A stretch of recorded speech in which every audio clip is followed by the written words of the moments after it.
बलोचिस्तान के जिला यूब में भारतीय प्रॉक्सी फितनाल खारिज की दरअंदाजी नाकाम। संबाजा में 33 दहशतगर्द हलाक। दहशतगर्दों के कब्जे से भारी तादाद में असलहा, गोला बारूद और बारूदी मवाद बरामद।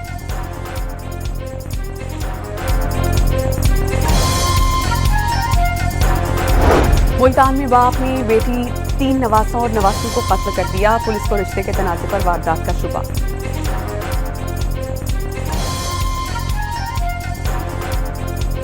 लाहौर के इलाके कोट लखपत में डॉल्फिन स्क्वाड की कार्रवाई। 2 मशकूक मुल्जिमान गिरफ्तार। मोटरसाइकिल, 3 पिस्तौल और गोलियां बरामद।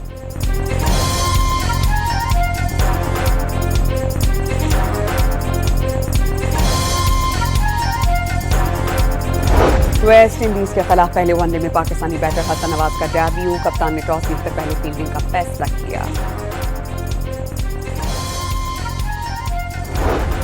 और हैदराबाद के रानी बाग में जश्न आज़ादी के हवाले से ग्रैंड म्यूजिकल कॉन्सर्ट। राहत फतेह अली खान, कैफी खलील, अख्तर चन्नाल और सनम आदि की शानदार परफॉर्मेंस।